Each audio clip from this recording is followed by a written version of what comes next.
E aí galera, onda no terceiro ano, professor Davidson de volta para a gente dar continuidade ao Faraday. Agora a aula número 2, continuando na Antiguidade Clássica, só que agora Roma Antiga. Na aula passada vimos a Grécia Antiga, hoje a gente vai fazer essa continuação aqui. Então bora lá, sem perder o pique. Um banheiro romano, que beleza, hein, de tecnologia. Roma foi um local, principalmente ali na época do seu império, de grande esplendor, de grande arquitetura, né? De requinte mesmo. Olha só o banheiro, não é qualquer lugar que de um banheiro desse não, beleza? Aqui a água para lavar a mão, aqui passava água, aqui dentro também passava água para levar os dejetos, certo? Coisa de primeiro mundo, galera.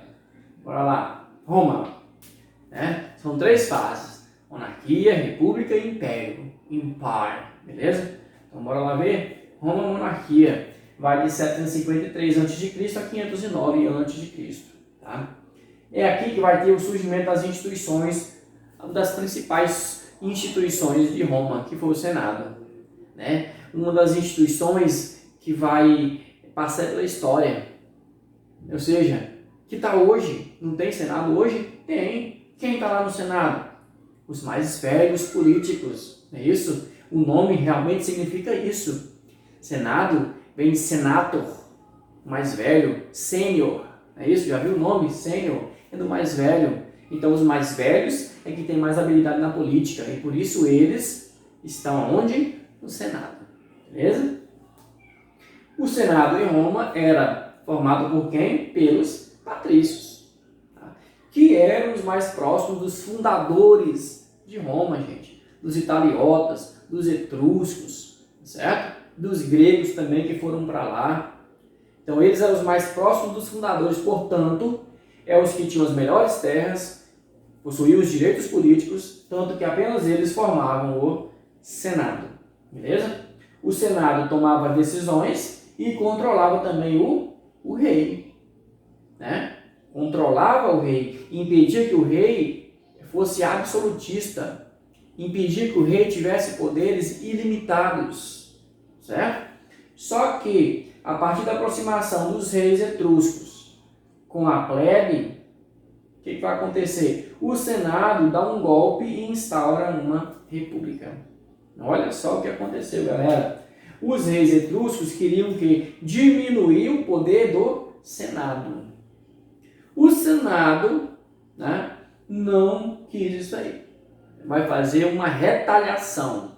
Os patrícios vão se juntar com os plebeus, tá? E vão proclamar a república. E vão instaurar uma república.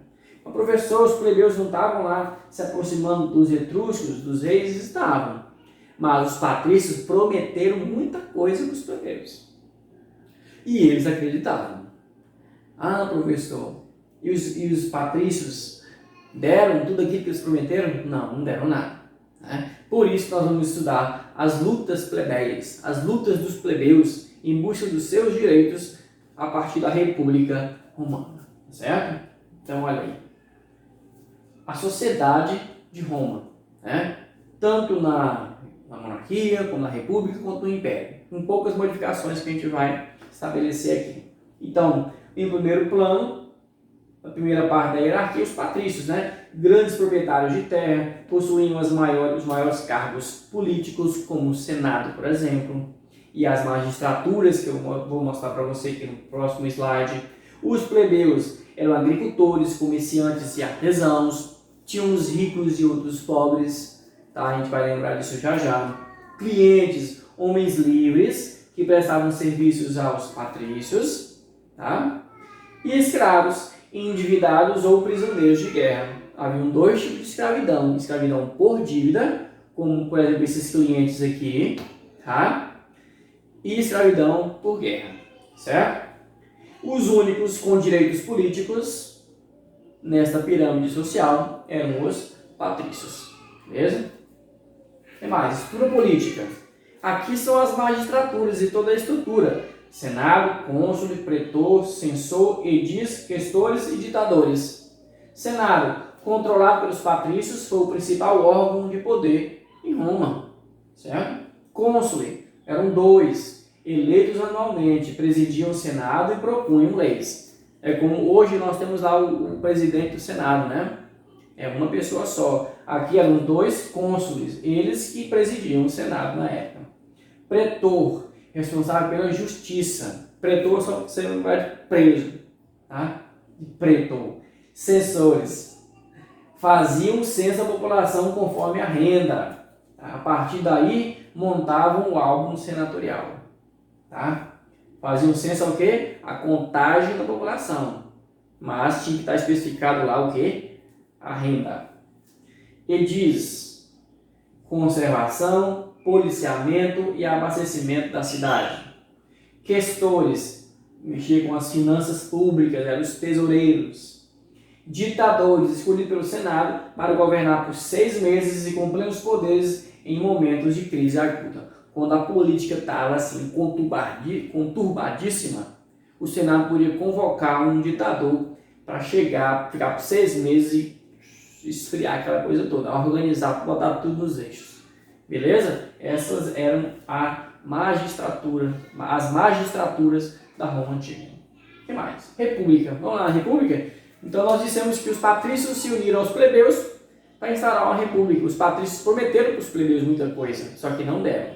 Beleza? Então vamos ver aqui, ó, 3 quadros. Aqui, aqui e aqui. Tá? Então aqui, aqui e aqui. Beleza? Vamos nessa aqui. Tá. Disputa entre patrícios e plebeus. Por que disputa? Porque o patrício prometeu o plebeu, mas não deu. Tá? Os plebeus vão conseguir os tribunos da plebe, o tribunato, certo? Ou seja, uma cadeira, um espaço para representar os plebeus lá dentro do Senado, tá bom? Tinha até poder de veto, certo? Então, os plebeus, só que o problema é que geralmente o tribuno da plebe era um plebeu rico.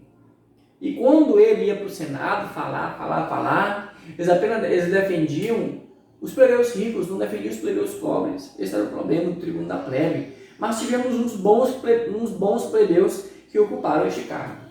Lei das 12 tábuas. As primeiras leis escritas de Roma. Porque a primeira lei escrita foi o Código de Hammurabi, lá na Mesopotâmia, tá bom? Tivemos a Lei Canuleia. Essa lei aqui é loucura, né? Ela permitiu o casamento de patrício com plebeu. Só que tem um detalhe, o plebeu tinha que ser plebeu rico, não era plebeu pobre não, gente, tá bom? Então o casamento ficou permitido entre o patrício, que talvez perdeu tudo, estava pobre, mas era patrício, tinha um nome, tinha um sangue, e um plebeu, mas tinha que ser o quê? Rico, tá bom? Leis licínias, fim da escravidão por dívida, galera. Agora a escravidão, a partir desse momento, continuava, mas apenas escravidão por guerra, beleza? E os plebiscitos, que são as consultas públicas, né, para saber a opinião da população. Conseguiram também isso aí. Ou seja, como conseguiu isso? As lutas, as revoltas dos plebeus. Certo? Aqui embaixo, falando de tribuno da plebe, nós podemos citar os 2 irmãos, os Gracos, né? Eles tentaram fazer a reforma agrária em Roma. Gente, falando em reforma agrária, Enem, vestibulares sempre cobra. Quando cobra em Roma, cobra a reforma agrária, sempre liga com o presente. Bom, a questão do Senado, a questão da República, tá? Que existe até hoje, todos são termos que são cobrados geralmente fazendo uma ponte entre Roma e hoje. Bom, então a reforma agrária. Os 2 foram assassinados por tentar fazer uma reforma agrária. Até Júlio César, tá? Que foi aquele segundo triunvirato, que tentou fazer umas políticas para os mais pobres, ele foi assassinado, né? Diz a lenda pelo seu filho Brutus, naquela frase, né? Até tu, Brutus, né? Deu uma facada pelas costas do Júlio César. Então, os irmãos Gracos fizeram essa tentativa de fazer a reforma agrária, os patrícios ficaram assim atordoados com isso, porque as melhores terras eram deles, e os irmãos queriam fazer o quê? A divisão dessas terras, limitar as terras, o tamanho das terras, para que sobrasse terras para outras pessoas, para os plebeus principalmente. Tá? Então vai ter o quê? Uma crise política. E os generais romanos, que estão lá nos interiores com as legiões romanas, tá? Eles vão se fortalecer Isso vai fazer com que Roma fique sem um poder central. É cada um querendo mandar de um lado para o outro. Então, o Senado vai convocar e vai estabelecer o triunvirato. Olha aqui, ó, o primeiro triunvirato, segundo triunvirato. O primeiro triunvirato, triunva de 3, tá bom? Crasso, Pompeu e Júlio César. Júlio César vai se destacar, tá? Vai governar aqui até de 49 até 44. Como eu falei, vai estabelecer políticas mais populares, né? Vai tentar fazer uma reforma agrária, ele vai ser assassinado também. Aí, e ele ia continuar, né? Mas mataram. Então fizeram o segundo triunvirato, com Otávio, Lépido e Marco Antônio. Quem vai se destacar? Aqui, ó, Otávio, que vai receber o título de Augusto, que é divino, né? Otávio, o Augusto. Otávio, o divino. Então, no governo de Otávio, vai ter início do Império Romano. Tá? Ele vai findar a República, vai estabelecer o fim da República e início do Império Romano. O famoso Império Romano, né? Onde todos os caminhos levavam a Roma. Vai para o norte, chega a Roma. Vai para o sul, chega em Roma. Vai para o leste, chega em Roma. Vai para o oeste, chega em Roma. Era muito grande. Era a Europa, era a África, era a Ásia, todo canto, era o mar Mediterrâneo, o Mare Nostrum, tudo era deles. Beleza? Guerras e conquistas de Roma. Guerras púnicas foram as guerras entre Roma e Cartago, gente. Cartago era uma colônia da Fenícia, certo? E Roma e Cartago tinha era um local muito estratégico e por muito tempo era muito forte economicamente. Até competia com Roma. Roma estava do outro lado do mar Mediterrâneo em cima e Cartago estava embaixo, no continente africano, no norte da África. Roma vai lutar com Cartago para controlar o mar Mediterrâneo e vai vencer a batalha, né? Vai vencer a guerra contra Cartago e vai dizer assim, o Mare Nostrum. O mar Mediterrâneo agora ficou sob o controle do Império Romano. Ficou mais fácil comercializar, ficou mais fácil para deslocamento das tropas romanas, certo? Então, vitória de Roma.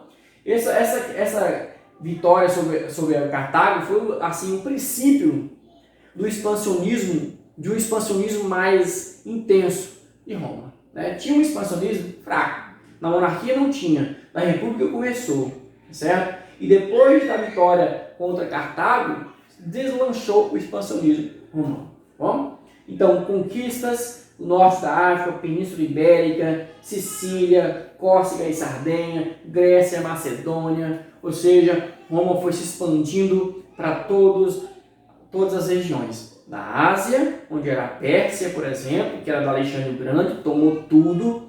Norte da África, vai do Egito até Cartago, tomou tudo ali. Europa, lá em cima da Macedônia, saiu pegando tudo, né? Saiu tomando tudo, veio o mundo romano, certo? Claro que ainda não sabia do Oceano Atlântico, né? Ainda não tinham navegado por lá, para controlar ainda mais, senão eles tinham dominado aqui a América. Bom, Império, vai de 27 até 476, que é o ano da deposição do último imperador romano. A ascensão e conquistas territoriais, Alto Império, gente. Alto Império é o auge do Império Romano. Política de pão e circo, né, que mantinha uma plebe inerte, ou seja, foram 180 dias, gente, seguidos de espetáculos circenses, de gladiadores, de distribuição de pão e trigo para a plebe de Roma, porque eles não estavam conseguindo alavancar a economia, né, dar emprego para todo mundo, gerar renda, não. Então, para acalmar a plebe, para fazer com que ela ficasse parada, sem protesto, sem confusão, sem revolução, então fizeram essa política de pão e circo. Distribuição de alimentos aos pobres e desenvolvimento de espetáculos para a diversão das populações, como lutas de gladiadores, por exemplo. Tá? De 27 a 235, 27 antes de Cristo a 235 depois de Cristo, nós temos aqui o governo de Marco Aurélio, Trajano e Adriano. Tá? Vamos ter aqui, começar a crise do Império Romano, né? Vamos ter a crise do escravismo e a ascensão do cristianismo, porque até então os cristãos eles eram colocados aqui nas arenas como os gladiadores para serem trucidados, certo? E agora o jogo vai virar, tá? Quando entrar o Constantino e depois o Teodósio, os cristãos vão se tornar os protegidos e os outros que ainda acreditavam no politeísmo dos deuses romanos, greco-romanos, né? Eles é que vão ser perseguidos, certo? Então olha só, crise do escravismo. Esta aqui é que vai começar o efeito dominó na crise do Império Romano, tá? Porque quando o Império Romano ele faz a, deixa eu voltar aqui, quando o Império Romano faz a Pax Romana, que é a paralisação das fronteiras, parou de expandir porque o território já estava muito grande, o Império Romano começou a se estruturar administrativamente, porque tinha muitas colônias já para tomar de conta. Então o que vão fazer? Vão formar a estrutura administrativa, controlar tudo, então paralisou as fronteiras. Mas quando paralisou as fronteiras, tá? A aquisição de mão de obra escrava também paralisou. Porque a principal forma de escravizar era o expansionismo, né? Ocupava o território, escravizava as pessoas. Ocupava o território, escravizava as pessoas. E agora parou de expandir, então parou de conseguir mais mão de obra. Quando a mão de obra parou de ser confiscada, né? O que vai acontecer? Os que já têm vão começar o que? A morrer, né? Morrer com o tempo, morrer de exaustão, de trabalho, de assassinato, várias causas. A produção vai começar a diminuir, né? Os impostos que eram arrecadados vão começar a diminuir. As finanças do Império Romano vão começar a quebrar. Não vai mais aguentar pagar os grandes exércitos, as legiões que protegiam as fronteiras do Império Romano, né? Então tudo isso por causa de quê? Por causa da crise do escravismo. Beleza? Então bora aqui. O Baixo Império é o fosso do Império Romano, a queda, tá? Então começa com Diocleciano, o imperador Diocleciano. Ele vai formar uma tetrarquia.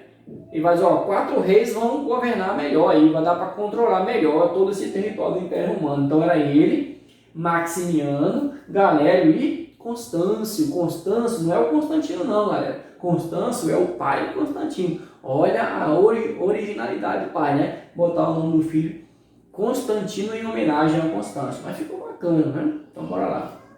Então eram os 4 reis, tá? Só que esses dois eram principais, o Diocleciano e o Maximiliano, tá bom? Bom, essa tetrarquia vai acabar, o Constantino vai assumir, tá?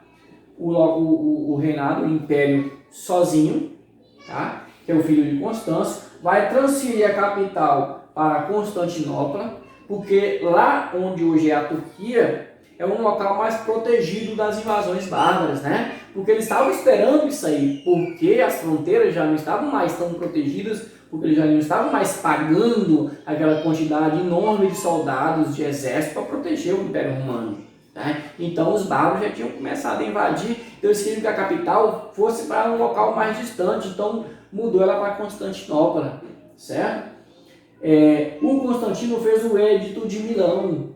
Ele deu liberdade de culto aos cristãos, mas atenção, gente, ele só deu liberdade de culto, ele não tornou o cristianismo a religião oficial. Ele diz assim, pode cultuar o seu Deus único aí, o seu monoteísmo, né? Pode fazer isso, mas diz a história que o Constantino teve um sonho, né? Ele sonhou com um Deus cristão, e esse Deus cristão disse para ele como é que ele deveria agir numa determinada guerra. E ele venceu a guerra, a batalha que ele participou. Aí ele fez essa permissão, esse Edito de Milão, e também se tornou um cristão. Dizem por aí que ele é o pai do catolicismo, né? Que a Igreja Católica vai nascer a partir daquele período ali, tá bom? Bom, então se o Constantino deu a liberdade de culto, o Teodósio vai fazer o Edito de Tessalônica e vai tornar o cristianismo a religião oficial do Império Romano. Os outros, portanto, que não eram cristãos, passaram a ser perseguidos. Bom, então Teodósio fez a divisão do Império em 2, ocidental e oriental, fez o Edito de Tessalônica e é o período das invasões bárbaras. Vai sofrer demais, né? O Império Romano, ele por muito tempo ele apenas se expandiu e invadiu o território alheio. Agora as pessoas começaram a retomar o seu território, retomar, beleza? Aquilo que era deles, na verdade. E se aproveitaram e invadiram logo para destruir o Império Romano, porque senão ele poderia se fortalecer novamente. Tá? Questões culturais aí que a gente pode trabalhar dentro do Império Romano, né? A influência dos gregos, tá? Na cultura e na religião, os mesmos deuses gregos, porém com outros nomes, exemplo, Zeus, né? Júpiter, o Zeus se tornou Júpiter em Roma, né? A Hera se tornou Juno em Roma, Dionísio da Grécia se tornou Baco em Roma. Mas eram os mesmos deuses, mesmas características, mesmas personalidades. Bom, construções utilitárias, né? Como eu mostrei para vocês o banheiro, fizeram muitos aquedutos, muitas represas, muitos prédios públicos, muita coisa boa mesmo que fizeram. Militarismo e expansão, né? Acabamos de falar isso aí, expandiram muito, mas depois não aguentaram mais. Isso mantinha a economia que era calcada no escravismo, o que mantinha o militarismo e a expansão, né, gente? A expansão. Com o fim das guerras ocorre a crise do escravismo. Fim das guerras, o que? É a Pax Romana, paz romana, tá bom? Uma semelhança entre a escravidão nos tempos antigos e na atualidade é a dependência econômica, né? Dívidas impagáveis. Até hoje existe escravidão por dívida. Gente que vai trabalhar nas grandes fazendas aí nos interiores, né? E o dono da fazenda leva o rancho para ele, leva as ferramentas e aquilo ali tudo muito caro. E o cara trabalha e nunca consegue pagar aquilo ali, nunca pode sair daquela fazenda. Muitos deles são mortos, torturados, né? O Ministério do Trabalho trabalha muito mesmo resgatando gente por aí, tá bom? Então, foca no quantitativo, faz a tarefa mínima complementar, vou colocar lá na agenda para você não esquecer. Don't forget, galera. Um abraço, até a próxima aula.